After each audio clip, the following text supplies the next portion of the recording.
Radio मानव रचना 107.8 पर मैं हूँ सरिता आपके साथ और आप कार्यक्रम सुन रहे हैं आत्मदर्शन।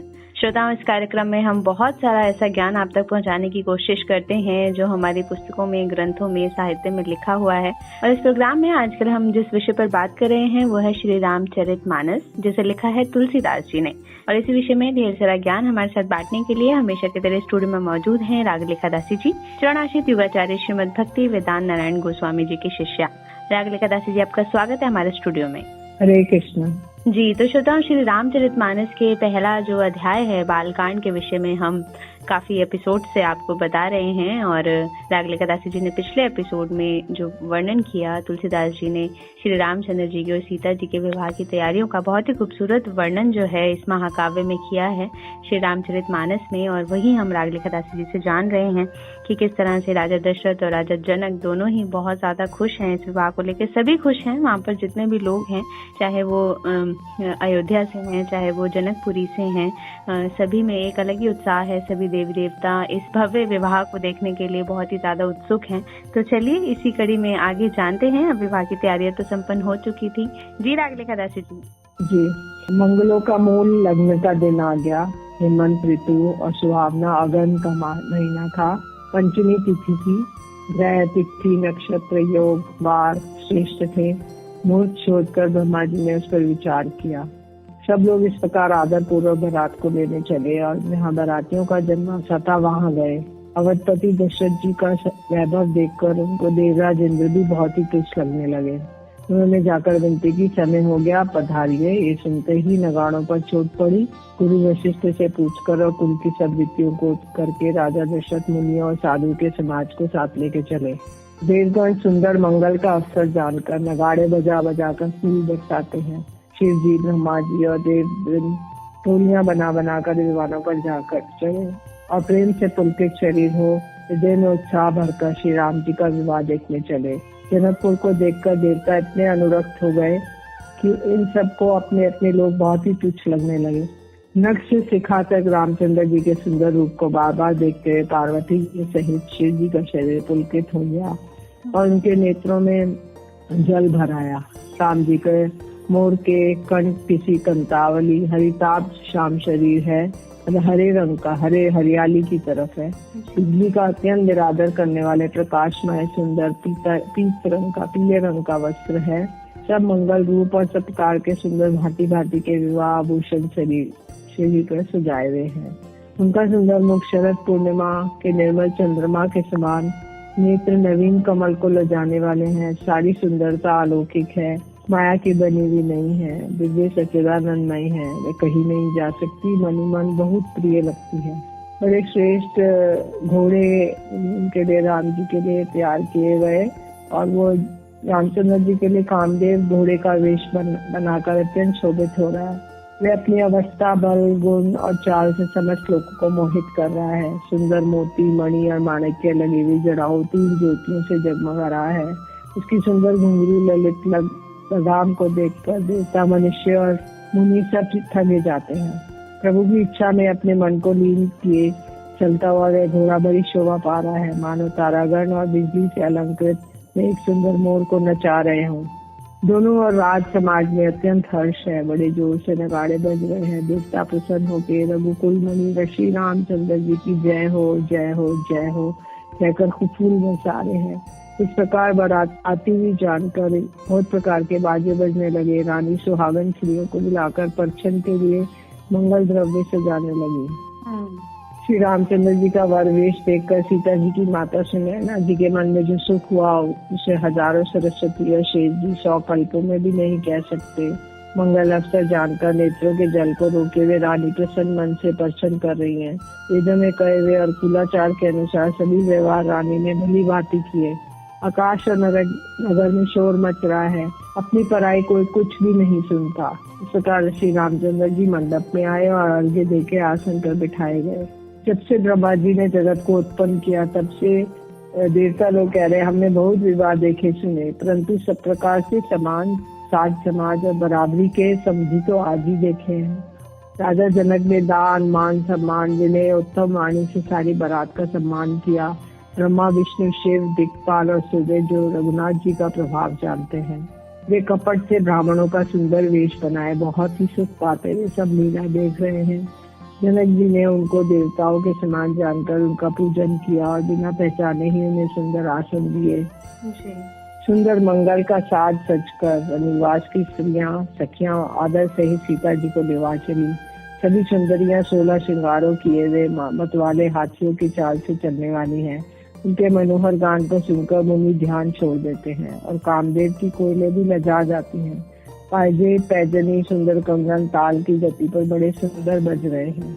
हवन के समय अग्निदेव शरीर धारण करके बड़े ही सुख से आहुति ग्रहण करते हैं। सारे वेद ब्राह्मण का वेश धर के विवाह की विधियां बताए देते हैं। जनक जी की जगत विख्यात पटरानी और सीता जी की माता का बखान तो किया ही कैसे जा सकता है। सुयश सुकृत सुख और सुंदरता सबको बटोर कर विधाता ने उन्हें संवार कर तैयार किया है। समय जानकर श्रेष्ठ मुनियों ने उनको बुलवाया। ये सुनते ही सुहागिनी स्त्रियां ने आदर पूर्वक ले आई। सुनैना जी जनक जी की पटरानी जनक जी की माई और ऐसे सोए रही है मानो हिमाचल के साथ नैना जी सुशोभित हो। मुनि मंगलवाणी से वेद पढ़ रहे हैं। सुअवसर जानकर आकाश से फूलों की झड़ी लग गई है। दूल्हा को देखकर राजा रानी प्रेम में मग्न हो गए और उनके पवित्र चरणों को पखारने लगे। इनका स्पर्श पाकर गौतम मुनि की स्त्री अहिल्या ने जो पापमय थी परम गति पाई। इनके चरण कमलों का मकरंद गंगा जी शिव जी के मस्तक पर विराजमान है, जिसको देवता पवित्रता की सीमा बताते हैं। मुनि और योगीजन अपने मन को भौरा बनाकर जिन चरण कमलों का सेवन करके मनोवांछित गति प्राप्त करते हैं, उन्हीं चरण कमलों को भाग्य से बड़भागी जनक जी धो रहे हैं। ये देखकर सब जय जयकार कर रहे हैं। दोनों कुलों के गुरु वर और कन्या की हथेलियों को मिलाकर शंखोच्चार करने लगे। पानी ग्रहण हुआ देखकर ब्रह्मादि देवता मनुष्य मुनि आनंद से भर गए। सुख के मूल दूल्हा को देखकर राजा रानी का शरीर पुलकित हो गया और हृदय आनंद से उमंग उठा। राजाओं के अलंकार स्वरूप महाराज जनक जी ने लोक और वेद की रीति को करके कन्यादान किया। वर और कन्या सुंदर भावरे दे रहे हैं। सब लोग आदर पूर्वक उन्हें देखकर नेत्रों का परम लाभ ले रहे हैं। मनोहर जोड़ी का वर्णन नहीं हो सकता। जो कुछ उपमा कहूँ वही थोड़ी होगी, तुलसीदास जी कह रहे हैं। मुनियों ने आनंद पूर्वक भावरे चढ़वाई और नेक सहित सब रीतियों को पूरा किया। रामचंद्र जी सीता जी के सिर में सिंदूर दे रहे हैं। ये शोभा किस प्रकार भी कहीं नहीं जाती। जी बहुत ही खूबसूरत वर्णन चल रहा है और श्री रामचंद्र जी और सीता जी का विवाह जो है वो अब जो है संपन्न हो गया है, करीब कन्यादान हो गया है और किस तरह से मांग में जो सिंदूर भरा है रामचंद्र जी ने सीता जी के, बहुत ही मनोहर जो ये दृश्य रहा होगा। तुलसीदास जी ने बहुत ही सुंदर शब्दों में इसका वर्णन किया है श्री रामचरितमानस में। तो आगे और भी जानेंगे इस कथा को, लेकिन अभी सुनते हैं एक प्यारा सा भजन, फिर लौट कर आते हैं। आप जुड़े रहिए रेडियो मानव रचना 107.8 के साथ कार्यक्रम आत्मदर्शन। Feel good feel live.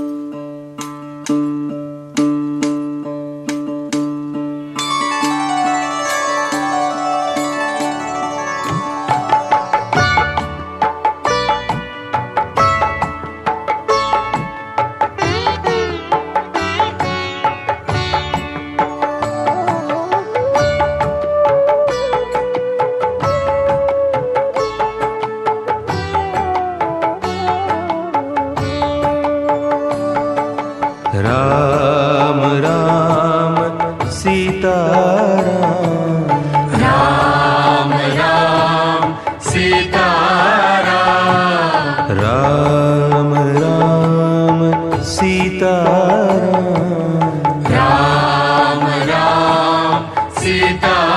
Ram, Ram Ram Sita